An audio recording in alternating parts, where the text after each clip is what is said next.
All right, welcome back to the shop. So this video is going to be a little bit different than I normally do. Not a whole lot actually, but I think I'm going to start doing more of these because there's a lot of stuff we do here at the shop that I don't do videos on. Originally I was just doing videos to kind of teach people how to do stuff, how to repair like these Marine Corps growlers, stuff like that, and heavy equipment stuff. And once in a while something interesting would come up, but I didn't really show a lot of the day-to-day stuff that we do here. I think I'm going to start doing a little bit more of that. So we've had a lot of problems here in California with the biodiesel that they're forcing us to use. All the off-road diesel, by law now in California, has to be biodiesel, and it's like B20 or whatever. It's got a lot of biodiesel in it. And then most of the fuel stations around here, they're only stocking biodiesel now. I found one Shell station that still has just number 2 diesel, and so we're driving out of our way to fill up our trucks with that. And it's getting to be a real pain in the butt, because if that stuff sits too long, it just gels up and just destroys the fuel system.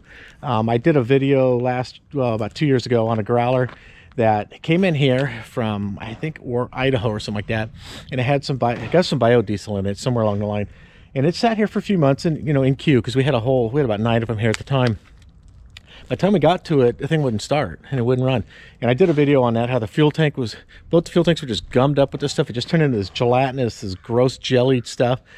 All the fuel lines, it ruined the fuel injection pump and the injectors. I had to take all that off, take them to a place out in Colton, California, to get them rebuilt, cleaned out, rebuilt, and then we got it all back together, cleaned up, and shipped it out.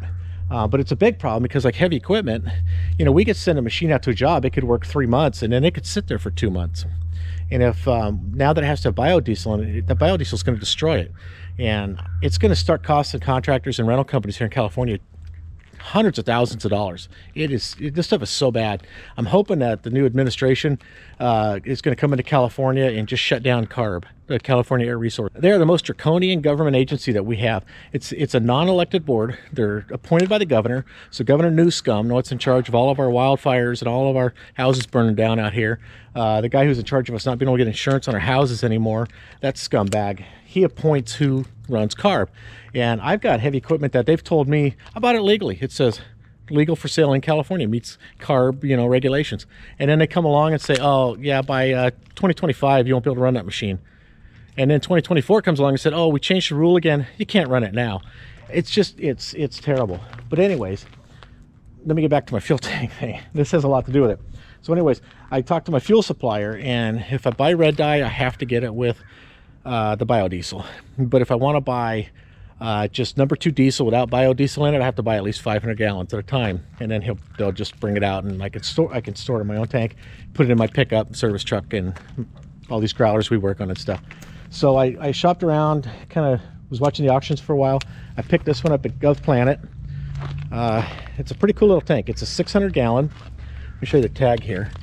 Liquid tank, storage metal for petroleum products, 600 gallon. It's funny, the tank only weighs 525 pounds because it's all aluminum. And then it says 100 gallons of gasoline weighs approximately 650 pounds. That's kind of cool. But if you look at the year, it was made in the second quarter of 1975. So that mutt right there is in 1973. That mutt was only 2 years old when this tank was made, and it's still here, and it's still in really, really good shape. It's got a really cool built-in dipstick right here. Just pop this open, and it's got an indexed dipstick on it. It's got a shut-off valve here for the bottom, where the pickup's going to be, and it's got a fitting down there where a cam lock will go on it. So I've got most of the stuff rounded up for it. I already have a pump I'm going to use, and then I already took off this lifting bracket here because I'm going to bolt my bracket on here to mount my pump to. And but right now I'm going to fill it up and just test it for leaks, and I'm going to make sure that shut-off valve works. I'm still going to put a ball valve on it too, just so I have a for sure secondary way to shut it off in case something happens and I get a leak in the hose or the pump. And I'm also going to mount the pump up high. That way I don't have to worry about if something decides to leak on the pump or something like that. It's not going to drain my tank down. It's going to be up above the liquid. And the pump I'm using is a diaphragm pump. It'll be able to suck off pull it from the bottom without a problem. So right now I'm going to fill it up. We're going to check it for leaks. We're going to check that valve. We're going to clean that screen down there. And then once I'm done with all that, then I've got some leftover brackets from the air ride system we put on the Chevy 5500 service truck. And I'm going to use those. I'm going to you know, cut them up and use the steel for those to make the bracket here, or the mounting, like a mounting spot for the pump. So anyways, let's get to it. All right, so let's get this lid open. Got a nice big lid. I still have to tighten this down. It's got a cork seal on it and I want to replace it. It's still okay, but I want to put a new one on. Same with the one on the lid. It comes off really easy. I've got it just kind of loose right now because I had it off to get the part number off, and it's like a search for a seal. So let's go ahead and get the fire hose up here.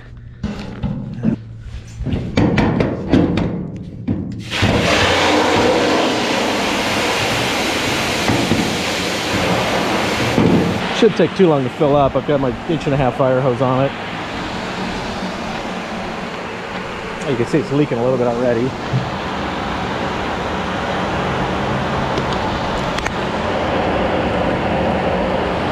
I don't have a whole lot of faith in this valve because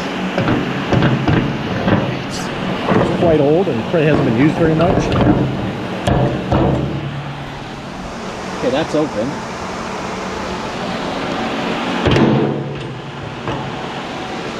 And that's closed.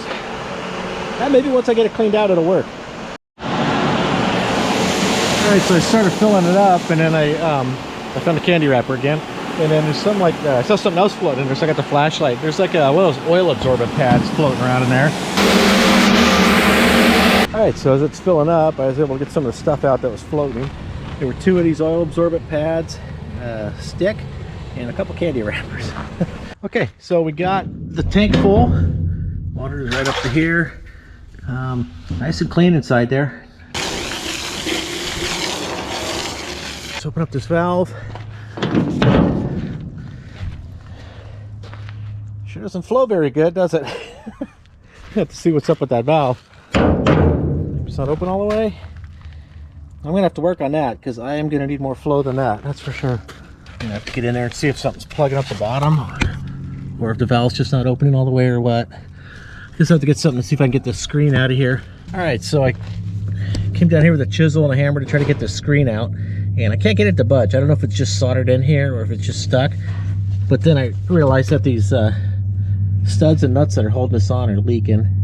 So I don't know, I'll either take this off and I'll see if it's something I can just make work better and then reseal it, or if I need to just make a plate for it and I just put an elbow, like weld an elbow on it, like an 1-inch or 1.5-inch elbow on it, so I can hook my, you know, pickup off of there. If not, I'll just make a plate for that. And then I really want to keep this dipstick. I mean, that'd be a good spot to run a line down for the pump, but I want to keep that dipstick because that's really cool. So I don't know, we'll see. I'm gonna go ahead and just unbolt that flange down there, let the water run out, and then I can pick it up with the forklift so I can get under it, and then we'll unbolt that flange and see what we have going on there. All right, so I crawled under there and put a wrench on one of the nuts and realized that they weren't very tight. So it's got a cork gasket on it. I'm sure there's a cork gasket on the other side. They probably just shrank from sitting for years. I mean, who knows how long this thing's been sitting. It could be sitting for, I mean, this thing's what, 70, I was 6 years old when this thing was made. It's almost as old as me, and look how bad a shape I'm in. So I just elected to just, you know, I tightened it up and it quit leaking, but I still want to see what's inside, so I just backed up all the nuts. I've got one just hanging on part way just to keep it all from blowing apart, because I want to fix that valve anyways, and then I'll just make new gaskets and reseal it.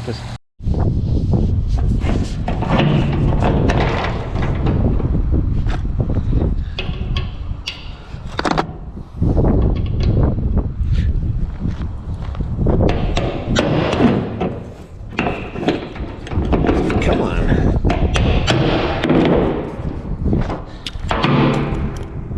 All right.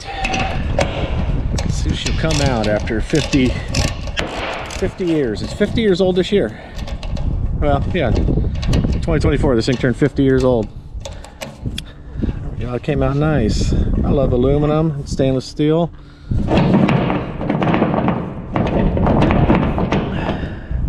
Now we'll see if that'll come out.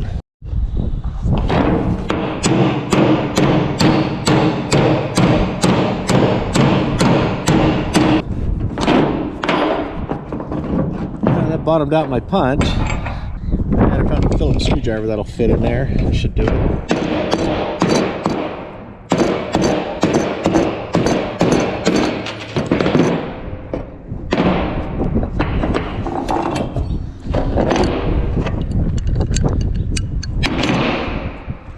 Yeah, that didn't help me at all. I'm gonna get a big crescent wrench and see if I can get unscrew this, and then when I'm turning that, maybe it'll unscrew it out of the valve or something.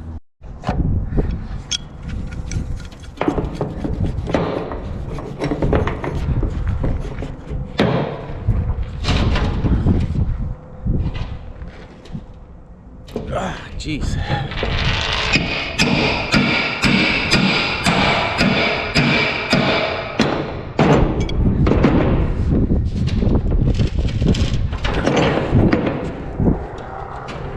Off this valve.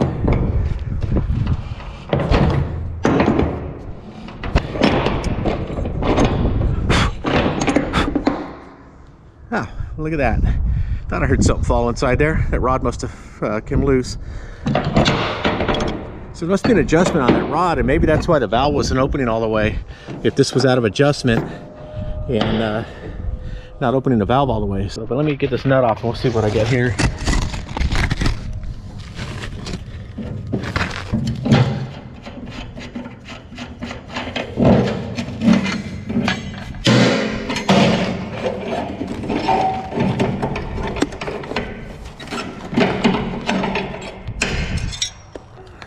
Get this over, put this on the back of the mule here. Let's see what we got. So here's the rod. It's anodized aluminum or just stained aluminum. And then here's the valve. Yeah, it looks like it should open quite a ways, be able to drain quite a bit. Oh, look at this. There's a bunch of stuff in the bottom of it. All right, so I've got it clamped to my vise here. I'm going to go ahead and pry up on here and here to see if I can get that up and see what this is in there. It did have a screen that was stuck down in the bottom. I went and looked back where on the flange where that this was bolted to, and this should have been covering it, but it obviously was out of place. So we're gonna get that out of there, and then I'm just gonna see what the seals look like and see if this thing's gonna be worth saving or not.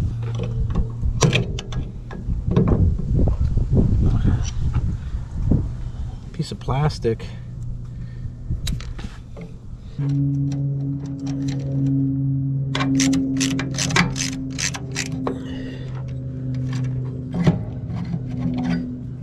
There we go. The seal looks good.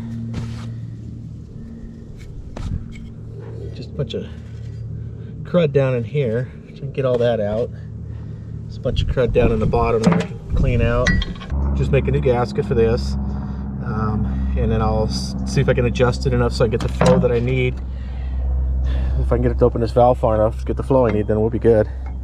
And then we'll have this. I'm still going to put a ball valve on the bottom of the tank, you know, right outside of this outlet right here, and that way I can have that shut off as well. That way I've got two shut-offs. It'd be safer that way.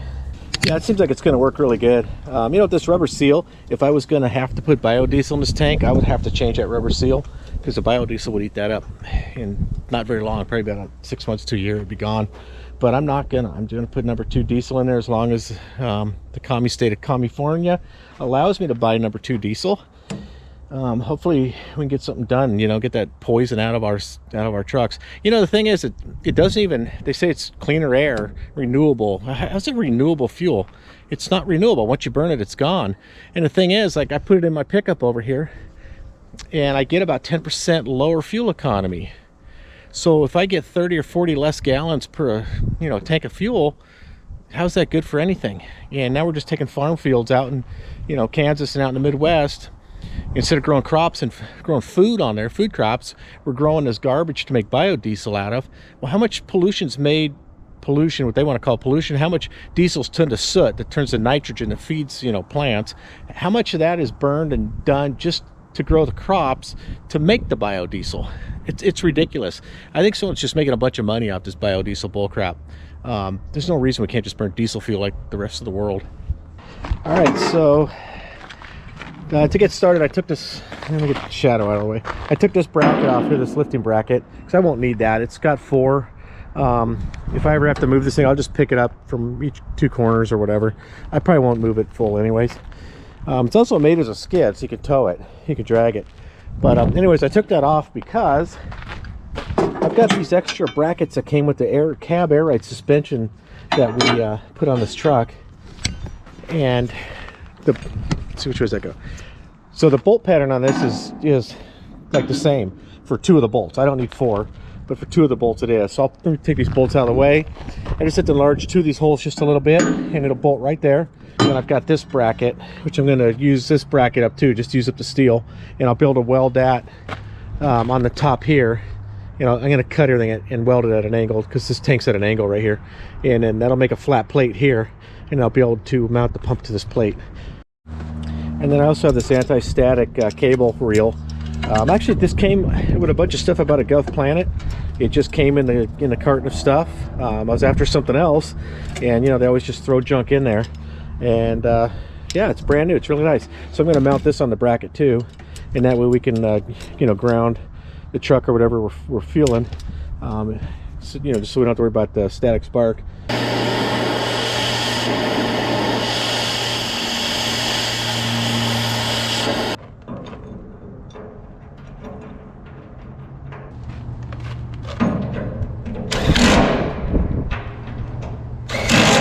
All right, so that part's bolted on. Sorry about the shadows. The sun's kind of coming down. It's the afternoon, and I'm not going to move this whole thing to stop that.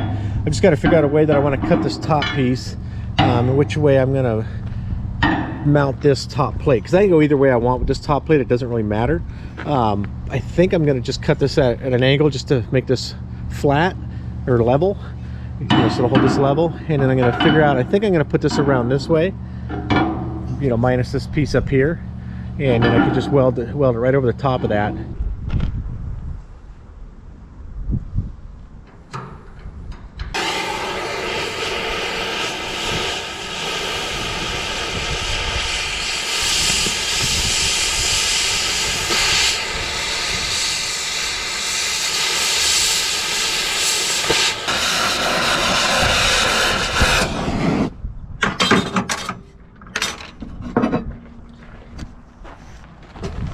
All right, so I've got that cut. I just went and burnt the paint off of here.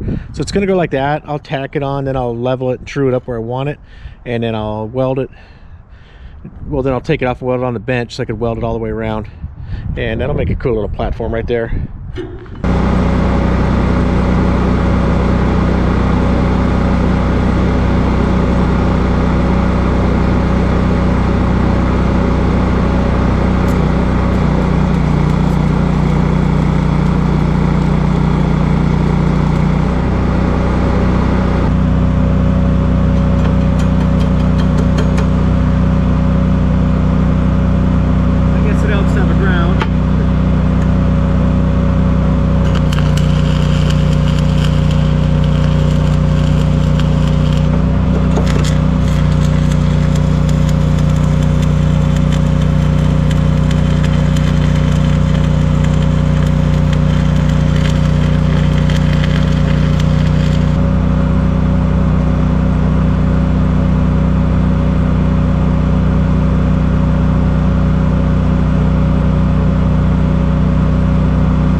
Inside here, it's really hard to weld inside of a corner because you get what they call arc flow. You see those little noogies sitting down there? Those are all from the arc flow, so it makes it a little harder to weld Plus I was welding right-handed on that one too, so. But we'll get that slag chipped off. You'll be able to see it's not a bad looking weld. It's a hard place to weld right there. This one here, I got that across. You gotta go ahead and fill that hole in. That was a hole from one of these notches. You gotta go ahead and just put another pass just to fill that in. And then let's get this slag chipped off, see what that looks like.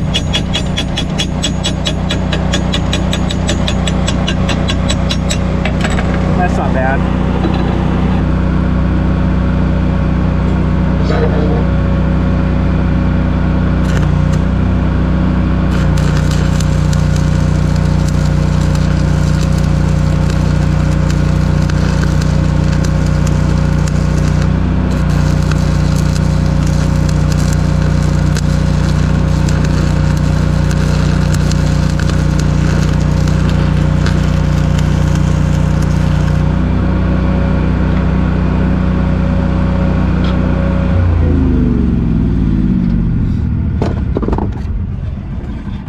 That noisy welder turned off, so that's not too bad. I'll chip the rest of that slag off and try to get those little divots off of there, or boogers off there, whatever. So this is going to bolt up here like that, and then that'll be my platform for the pump. This is the pump that I'm going to use. I used to use it for a transfer pump, so it's got this short 1-inch stem on here. I had it set up so I could just sit it in a bucket. And mostly used it when I was filling transmissions on 735s after doing a transmission rebuild. And I had this nozzle on there that would fit right down the filler tube, because if anybody that watching this has ever tried to put oil in a transmission on a Cat 735, you know how hard it is to get oil down that tube. It's the stupidest thing. But anyways, that's what that nozzle is. I'll probably put an automatic shut-off nozzle on it, I'm not sure. But so right now this is sitting upside down, and I need to cut a hole in this plate here big enough for this flange part to go into, and then I'll drill holes for these 4 bolts so we can bolt it to there from underneath. And so the pump will sit right up here, the motor will be right over here, and then now you'll see when it's all done. I'll have the filter mounted on the output, on the outlet and all that. And once this is bolted on, I'll take this tube off, this pipe, and the hose will just go directly into it. That's going to go down to the cam lock fitting down on the bottom here. And so I think that'll be a pretty good way to do it.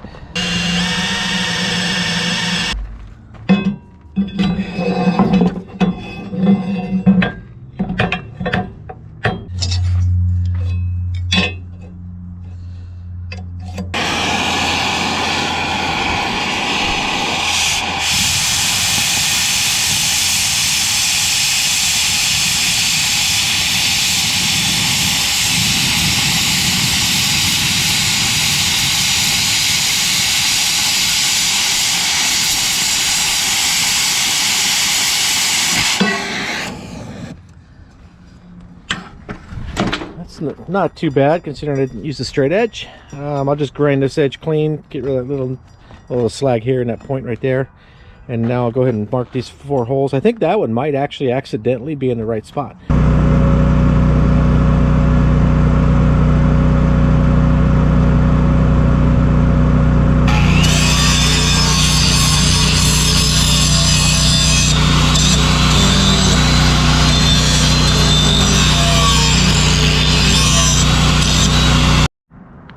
All right, so there it is, mounted on the tank. I filmed drilling the big hole here, but I didn't film like measuring and marking and drilling these holes for these mounting bolts. I just didn't. It was too much work to try to handle the camera when I did that. But anyways, that's how it's going to sit like that. So he got back. They had 2 different types down there. I had him get both kinds just so I could try them out. I've used these kind before. Just the punch ones. We used a hammer. And then they had these ones too, where you put it in a drill press or put it just in a hand drill. And does the same thing as these. So I'm going to try it out and just see how it works.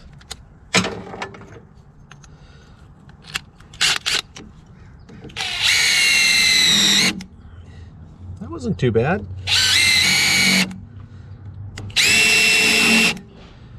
If it's any quicker than just using a hammer, just smacking it through with one of these. I think I'll just use this, it's quicker. It's kind of cool, I guess. Maybe it'd be good in leather or something like that, but it's not saving me any time here at the cork, so no sense in bothering with that.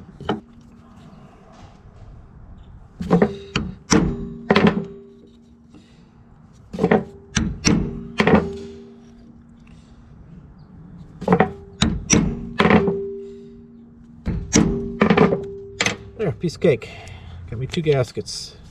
Found this nice thick cork. I forget where I was. I think it was at Tractor Supply or something. I found it in one of their discount areas at the end of an aisle. Really nice thick cork. Right. Perfect for this gasket I need for these. All right, so it's day 2 on this. I only worked on it a few hours yesterday, and then this morning I was going to get on it early, but I ended up babysitting a couple of my grandkids this morning, which was way better than doing this. And then I got busy with other stuff, so here I am, Friday afternoon. I'm going to get a lot of it done. I don't know if I'll get it all done. My help's in there working on his car. He's got his beamer up on the lift, so I'll probably let him just concentrate on that. I'll put some new Teflon on here. This stuff is so thick, but it works good. It's really hard to find a sealant that'll help seal diesel.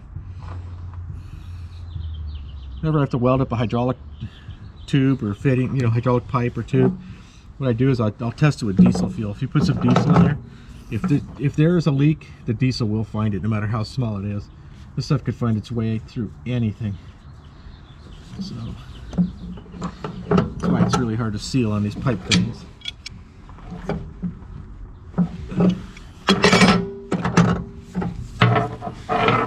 And this adapter I'm using, I hear this 1-inch adapter.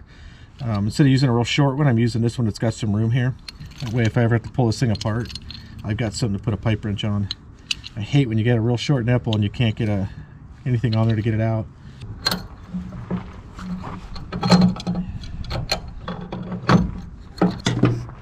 Now you can see inside here, these threads got a little messed up. Last time I used this, the reason I stopped using it, my youngest son was working with me, putting a transmission in, and we got late at night finishing up, and this fell off the fender of the truck. And it broke this loose, which I fixed that, and then it also messed up the thread here, but I'm gonna just screw it in there as far as I can, and hopefully the sealant will seal it, because we're gonna find out. If it doesn't, I'll have to see if I can buy parts for it, or I might have to just buy a whole new pump, but hopefully it'll work for what I'm doing. All right, so that's it. There's the bracket. It works good. This one here, and then when I get the foot valve back in, this is going to plug in down here, and that'll be my pickup. And so now I'm going to pull this hose off here and hook my filter setup on there.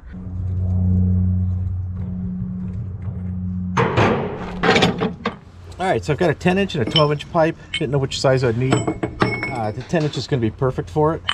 One thing I was thinking about, and I was talking about it yesterday, well, and what I was doing yesterday, was that this has a grounding wire in it, so does my discharge hose, and I thought, well, that should ground the truck okay when I'm fueling it. I am going to put that grounding wire on, but now I for sure am going to use that, because this, I didn't even think about it, this pump is composite. It's not aluminum or cast iron or anything, so it won't ground through that. So if I get a static spark when I go to fuel something and I've got fumes coming out, it will erupt. Like, it's very explosive. So I definitely am going to be mounting this grounding wire, and we'll definitely use that. Stuff is so nasty. You get it on your hands and you can take a couple of days to get it off.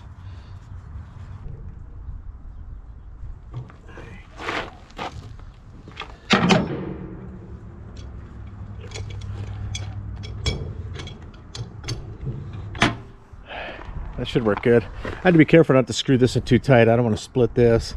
And if this thing seems too floppy here, I'll just make an adapter. I'll put a space in here, like a spacer in here, and then zip tight to it, or put a clamp on it or something. All right, so it is day 3 on this tank project. It's not like it's taken me 3 full days. It's just been 2 hours at a time. So I've got the pump securely mounted, got the filter on, got the hose, got all that done. It's all hooked up to the cam lock, ready to plug into the foot valve down at the bottom. And I've got the valve, clean the screen out, got the gaskets ready to go. Everything's ready except for this hole and the adapter that fits in it.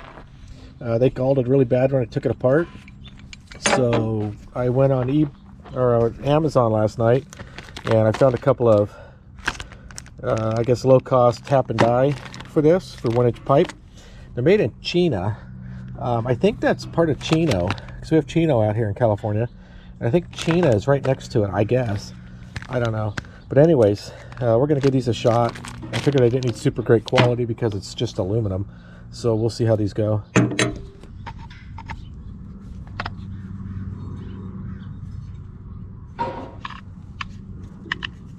I think I got it started. Looks square. Let's get it in the vise and put a wrench on.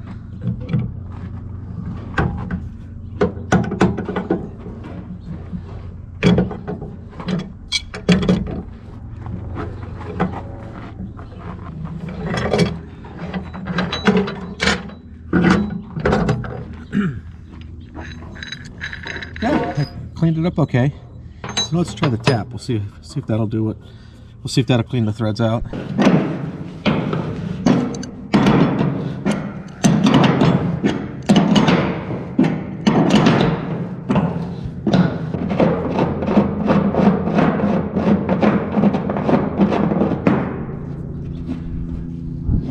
think I'm going to try a little bit of lubricant on here to see if that'll help.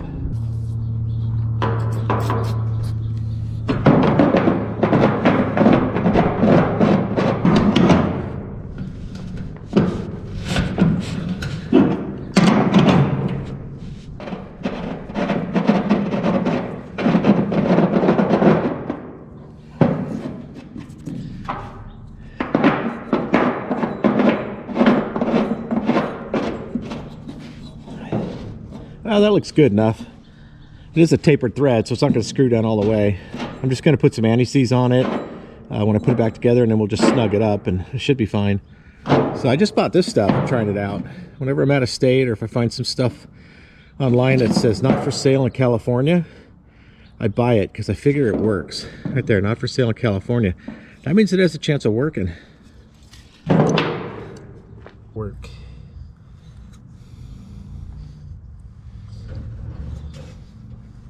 There, get a nice coat in there. And come over and screw this in here. I've got that anti-seize on there. I've got that tightened up where it should go. Next I'm going to put the rod in here. And since this was a tank from the Marine Corps, I've got to do this in Marine Corps fashion and soak this in red grease. So I'm going to slide this in here. That way it won't hurt that O-ring in there. Work it through. And that's how that's going to go. Look at that. Look at that action, huh? It's going to be nice. All right, so I just drove the Marine Corps issued motorized picnic table up to the tank so I could climb up inside there. And I wanted to get this ring out, and this thing is rusted like crazy. I'm going to clean this up as much as I can before we go back in there and put the valve in. So I've got this cleaned up as much as I can. It's going to be diesel fuel, so it's not going to be a problem. I just want to get the scale off of it. That's all cleaned up. I've got the gasket on there.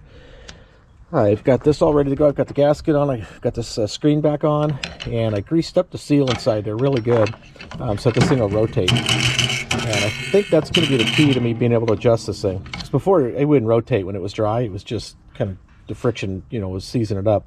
But it'll rotate really good now, so I think we'll be able to adjust it.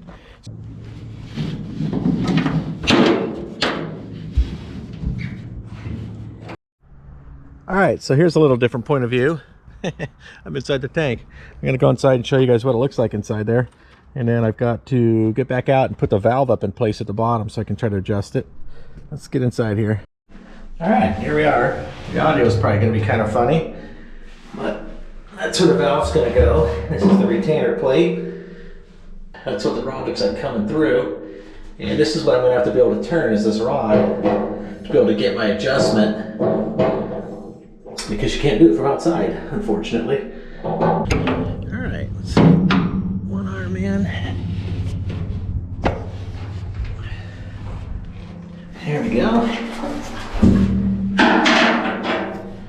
right, that's what that looks like, bolted in place. So I've got to hook this rod on. What I have to do is screw it from up here first. Unscrew this joint.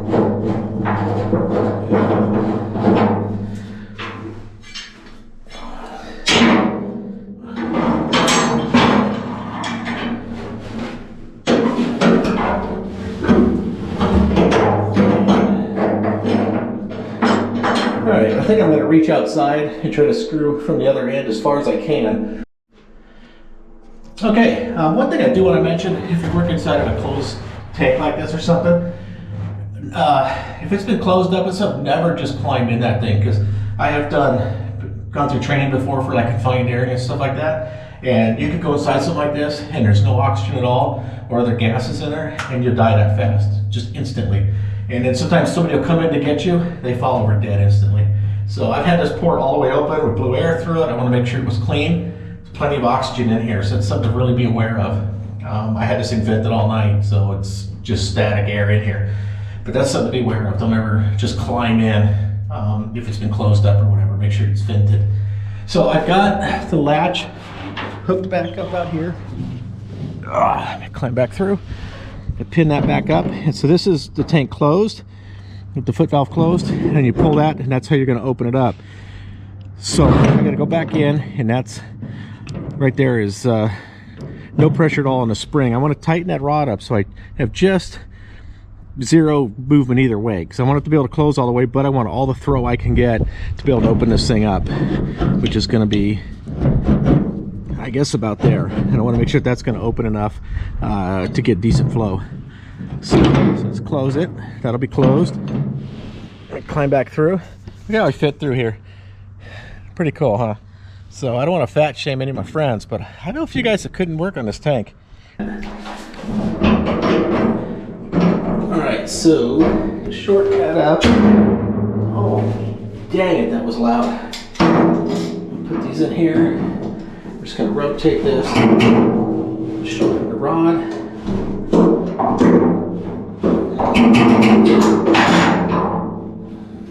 That might be too tight, right? I see just a little bit of play on here, so I'm not pulling against that spring. That's it right there. That's like zero play right there. So the valve should be completely closed, and I'm gonna go up there and trip, open it up with the lever, and we'll see how much movement we get here. Yeah, just lay that there for reference. Oh, geez. Okay. It's about full right there.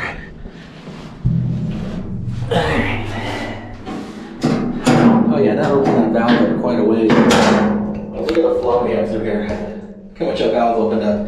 So that's perfect. So that's pretty much it right there.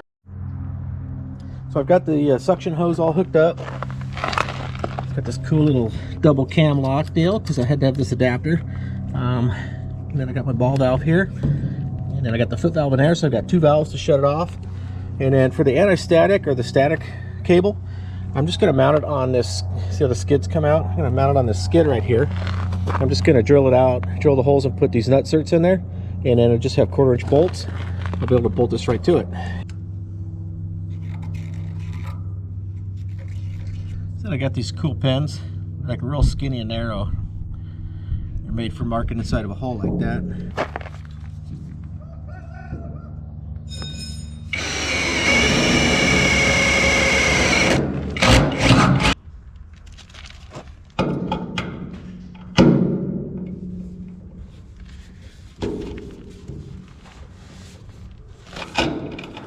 Alright, so I'm finally done with this thing.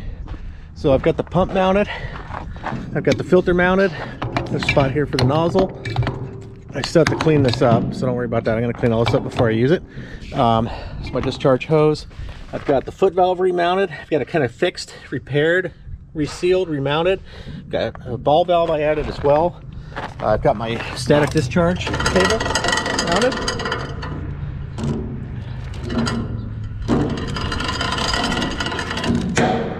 Come around here, I've got the opening cover remounted. I've got all this greased up and working for my foot valve to shut that off. I guess they call it an emergency shut off. Got my dipstick.